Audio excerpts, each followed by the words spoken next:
Le synode sur la famille traite de beaucoup d'arguments. J'ai suivi le premier synode de 2014 et en lisant les documents qui en sortaient, les discussions qui sortaient dans les journaux, dans les médias, j'ai été frappé par deux questions qui étaient débattues. L'une, l'accès de divorcés remariés au sacrement, à l'Eucharistie et avant au sacrement de la pénitence, et l'accueil de couples homosexuels dans l'Église. Et ces deux questions m'ont rappelé des textes que j'avais lus chez saint Thomas qui me semblaient apporter une lumière, et cela a donné lieu à d'abord un article et ensuite à ce livre Amour au pluriel. Oui, Thomas est un homme du Moyen-Âge et il ne faut pas oublier ça quand on approche ses écrits. C'est un homme scolastique, si on peut dire comme ça, où sa pensée, sa manière de penser est une pensée scolastique. Mais c'est un homme qui s'est formé d'abord dans une famille de militaires, de nobles, qui était au service de Frédéric II, l'empereur de l'Italie du Sud. Et il s'est formé dans un ordre qui venait de naître, l'ordre dominicain. Il n'a pas voulu être abbé du Mont-Cassin comme sa famille le voulait. Il a lutté, il a fait 1 an de réclusion dans un château de famille pour pouvoir obtenir de devenir dominicain, cet ordre nouveau. Et il part avec une formation d'ouverture, d'attention à la nouveauté. Et donc il est un homme du Moyen-Âge, mais ouvert aux nouveautés de son temps. Et donc attentif, ancré, sa théologie est ancrée dans la Bible, dans la tradition des pères grecs. Il fait traduire des pères grecs qui n'est pas encore traduit de son époque. C'est le premier qui les utilise. Et mais aussi, il est très ouvert à la culture païenne, Aristote, les commentateurs d'Aristote, qui viennent d'être traduits au début du XIIIe, fin XIIe, début XIIIe, et un homme ouvert aux traductions d'auteurs juifs et d'auteurs arabes, qui venaient eux aussi d'être traduits.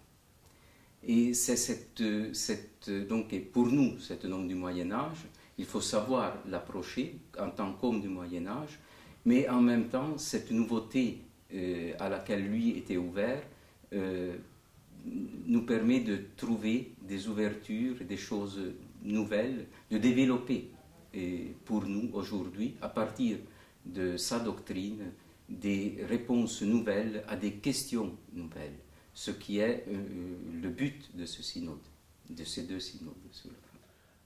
Le problème des divorcés remariés aujourd'hui, regardons quelle est la doctrine de l'Église, la doctrine actuelle de l'Église, et pour comprendre pourquoi cela m'a fait penser à Thomas d'Aquin. Et la doctrine actuelle de l'Église est bien exprimée dans 2 passages, l'un de l'exhortation apostolique de Jean-Paul II, Familiaris Consortio 84, et l'autre, Sacramentum Caritatis, et exhortation apostolique du pape Benoît XVI, numéro 29. Et dans ces 2 documents, on reconnaît, on affirme d'abord la doctrine ordinaire de l'Église, à savoir que les divorcés remariés ne peuvent pas accéder à la communion eucharistique à cause d'un manque de communion plénière avec l'Église, et cela en raison d'avoir trahi le premier lien sacramentel, le premier mariage. Si un divorcé remarié, et je préfère parler au singulier, se repent d'avoir trahi, d'avoir le premier lien, donc il peut demander le pardon de l'Église, il peut le recevoir si son repenti est authentique, et du coup il peut accéder à la communion, mais naturellement il doit interrompre sa nouvelle union, sa deuxième union. Il doit se séparer. Et donc, avec cette séparation, il peut accéder à nouveau au sacrement. Sa trahison du premier lien est pardonnée. Il y a des cas où cette nouvelle union, il y a des biens que cette nouvelle union comporte.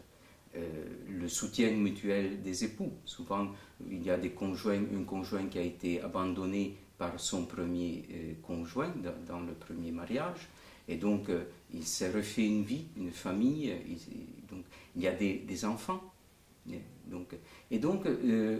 Parfois il faut faire exception à l'obligation de se séparer du deuxième conjoint, du nouveau conjoint. Et il y a donc une dérogation qui est prévue dans la législation actuelle de l'Église. On déroge à l'obligation de la séparation à raison des biens que la nouvelle union comporte. Et donc, les divorcés remariés ou le divorcé remarié continue à aimer son deuxième, son partenaire, son deuxième conjoint. Il aime et il éduque ses enfants, comme les premiers s'il en a eu. Et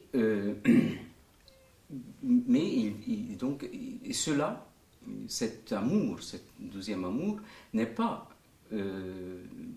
considéré actuellement par l'Église en contradiction avec le premier amour qui avait été consacré par le sacrement. Et simplement, il y a deux conséquences de cette législation actuelle qui sont néfastes. L'une, c'est que le divorcé remarié, réconcilié et qui continue de vivre avec sa nouvelle partenaire, il ne peut pas communier en public parce qu'il vit dans une situation publique de scandale.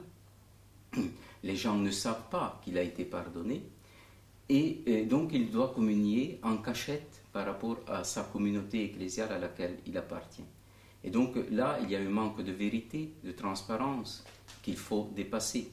Et donc la nécessité, c'est le premier acquis de ma réflexion, de rendre public cette réconciliation, car un péché public qui a été pardonné doit avoir aussi un acte public de réconciliation. Un péché public qui a été pardonné doit correspondre un acte public de réconciliation. Et cela est postulé, est exigé même par la doctrine générale des sacrements.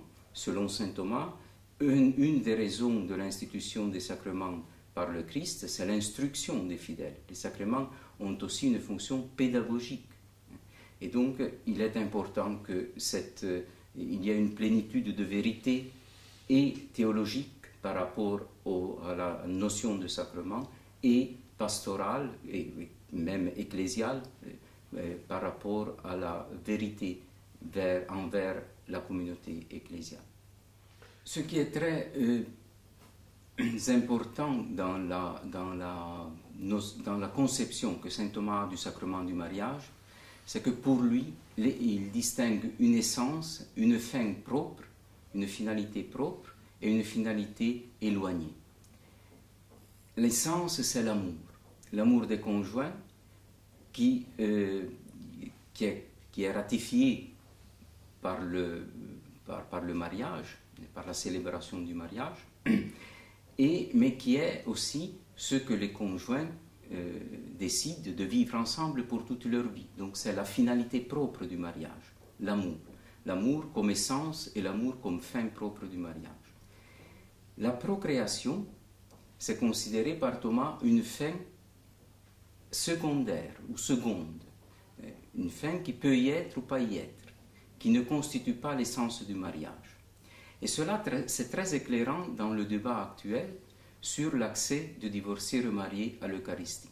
Parce que l'Église demande aujourd'hui à un divorcé remarié qui a été réconcilié avec l'Église et qui peut continuer à vivre avec son nouvel partenaire, son nouveau conjoint, elle demande de s'abstenir des actes sexuels, de vivre en parfaite continence. Or, il faut considérer que si l'Église actuellement ne considère pas en opposition l'amour, le nouveau amour, avec l'ancien amour qui avait été consacré par le sacrement, mais le fait d'avoir des rapports sexuels dans un amour qui est unique, qui est fidèle et qui est gratuit, ne comporte pas nécessairement, je ne vois pas comment il peut comporter une opposition ou un contraste, une attaque, un attentat à l'ancien lien. Et c'est là-dessus que la doctrine de Thomas devient très importante. Donc, il y a deux apports de la doctrine de Thomas pour la question, pour discuter et pour faire avancer la doctrine de l'Église actuelle à propos des divorcés remariés. L'un, c'est celui de montrer qu'il est nécessaire que, au pardon d'un péché public, suive un acte public de réconciliation. Et le deuxième apport, c'est qu'il permet de considérer que les actes sexuels, l'union sexuelle entre deux divorcés remariés n'est pas nécessairement en contraste avec l'ancien mariage, le précédent mariage, et l'amour qui lie le nouveau couple pourrait être un amour suffisant s'il est unique, s'il est fidèle et il est gratuit pour justifier des actes d'amour aussi sexuels entre les conjoints. À propos des couples homosexuels, la position de l'Église actuelle est très bien résumée par le catéchisme de l'Église catholique. Il est dit que les homosexuels ne choisissent pas leurs conditions, mais il leur est interdit d'avoir des actes d'homosexualité, car les actes d'homosexualité sont intrinsèquement mauvais.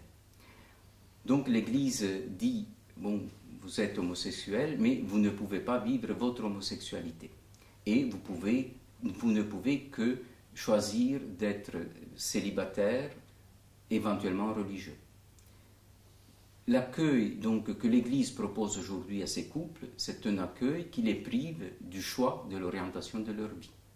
Et là, il y a un progrès à faire. Quel est l'apport de Thomas d'Aquin dans ce sujet? C'est que Thomas d'Aquin distingue entre péché de sodomie et l'inclination homosexuelle. Il n'a pas développé cette distinction, mais il distingue la dimension naturelle de l'homosexualité. Il dit qu'il ne peut pas y être une inclination homosexuelle qui aboutit à des actes et à un plaisir qui ne soit pas naturel. Et en même temps, il dit, on parle de péché contre nature. Et alors, il distingue l'inclination homosexuelle qui aboutit à un plaisir, et il dit comment cela est possible, puisqu'elle est contre la nature de l'espèce en général, mais elle est naturelle pour cet individu. Et ce que saint Thomas avait déjà bien clair, c'est qu'il n'existe pas, selon lui, une nature humaine générale et spécifique in abstracto, abstraite. Mais la nature humaine spécifique de l'espèce humaine n'existe que individuée dans des personnes. Et il dit, saint Thomas explique qu'au moment de l'individuation de la nature générale dans cette personne, il y a un principe de l'inclination sexuelle qui est altéré. Et donc l'inclination sexuelle ne sera pas vers l'autre sexe, mais vers le même sexe. Et cela est très important aujourd'hui parce qu'il nous permet d'affirmer la naturalité de l'homosexualité. Cela ne signifie pas que tout acte sexuel, car il est naturel, est permis. Pas du tout. Le péché de sodomie, comme le péché, comme la fornication, comme la trahison, ça demeure des péchés. Mais quand l'acte sexuel n'est pas péché, quand il est un acte qui est accompli dans un amour comme acte d'amour unique, amour fidèle et amour gratuit. Et cela, même un homosexuel peut le réaliser. Et c'est donc et le péché de sodomie, ça sera un péché, un acte sexuel qui sera commis sans amour unique, sans amour fidèle, sans un engagement de fidélité. Et donc, car ces trois qualités, unicité de l'amour, fidélité et gratuité, sont les qualités de toute amitié et donc de tout amour. Je suis un théologien, je suis un historien surtout des doctrines médiévales. Je travaille à l'édition critique de saint Thomas. Pourquoi je me suis engagé dans l'écriture de ce livre? Et c'est exactement d'abord parce que je suis prêtre et je suis des couples de divorcés remariés et des homosexuels et des couples homosexuels. Il y a une raison personnelle. Et deuxièmement, parce qu'il me semblait pouvoir apporter dans les débats actuels du synode l'apport de la tradition, et d'une tradition qui n'est pas seulement saint Thomas. Parce que la doctrine de saint Thomas sur le mariage a été la doctrine traditionnelle de l'Église jusqu'à la fin du XIXe siècle, quand, pour des raisons surtout de conception du mariage comme contrat, on a abandonné la doctrine de saint Thomas pour lui préférer un autre courant qui était plus contractuel dans la théologie scolastique. Et donc, en revenant à saint Thomas, on revient quand même à la tradition de l'Église, notamment le Concile de Trente, qui, à propos du mariage, a repris de manière très exacte toute la doctrine de Thomas d'Aquin. On revient et on retrouve l'encyclique Casticum Nubi de Pie XI en 1930 et Vatican II sur le mariage, Gaudium et Spes. Donc c'est un apport d'une tradition qui remonte à saint Thomas, qu'à travers Thomas est enraciné dans les pères de l'Église et surtout dans la miséricorde de la Bible et de l'Évangile, mais qui a été aussi l'âme de l'enseignement et de la doctrine officielle de l'Église pendant des siècles, qui a subi une éclipse seulement à la fin du XIXe siècle et jusqu'à Vatican II. Et c'est pour donner cet apport aux discussions que j'ai décidé d'écrire ce livre, ces deux essais théologiques, non pas pour faire la révolution, non pas pour aller dans le sens du vent, de la mouvance du vent actuel, mais apporter de la nouveauté dans la tradition, qui vient de la tradition. Apporter de l'air frais, si on peut dire comme ça, de l'air frais qui vient de loin et qui vient d'abord de la révélation. Car à propos de l'homosexualité, il faut bien savoir que la Bible condamne la sodomie, mais ne condamne pas l'homosexualité, qui d'une part était pas connue, en tout cas comme nous la connaissons aujourd'hui.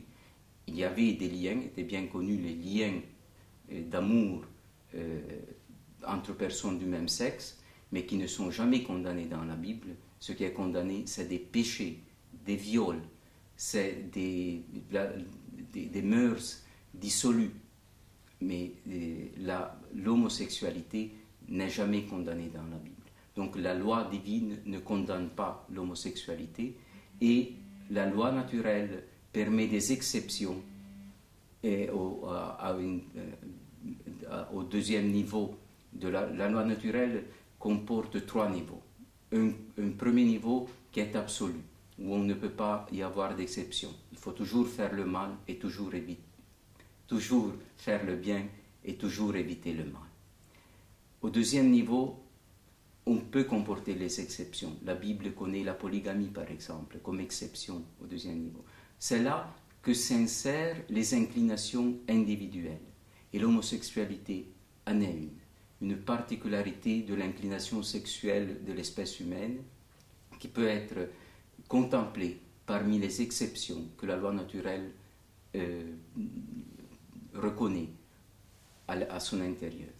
Et donc, la loi divine, la révélation, la loi divine, la loi naturelle ne s'oppose pas à que l'on reconnaisse la moralité de l'exercice de la sexualité, même dans un couple homosexuel. À propos de l'amour, l'amour c'est quelque chose qui émane de l'âme, et plus précisément d'une puissance de l'âme qui est la volonté, selon Thomas d'Aquin. Et étant donné que ça émane de l'âme, l'amour est d'abord, et tout amour, selon Thomas d'Aquin, est amour de soi. Même quand nous aimons Dieu, et quand nous aimons Dieu plus que nous-mêmes, car lui mérite, en tant que Dieu, d'être aimé plus que nous-mêmes, nous nous aimons en même temps. Dans ce même acte d'amour, nous nous aimons. C'est impossible de ne pas nous aimer. Mais l'amour est fondamentalement aimer un autre, aimer quelque chose d'autre. Donc tout amour est à la fois amour de soi, même l'amour de Dieu, mais c'est d'abord amour de quelqu'un, soi et l'autre. Et le pluriel du titre de mon livre exprime cette altérité fondamentale de l'amour, mais ça exprime aussi les variétés d'amour. Et là, dans ce livre, je traite de deux variétés d'amour, l'amour hétérosexuel et l'amour homosexuel, qui tous les deux peuvent être fécondés par la charité du Christ. Tous les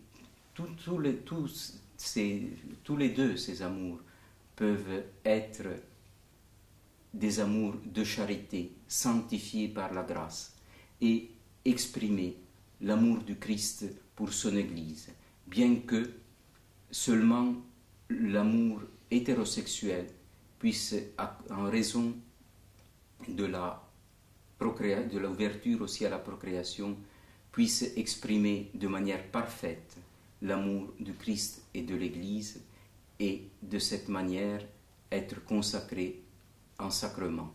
Mais cela n'exclut pas qu'une bénédiction d'union sexuelle, d'union homosexuelle, comme il en a été dans l'Église jusqu'à la fin du Moyen Âge, puisse être repris aujourd'hui.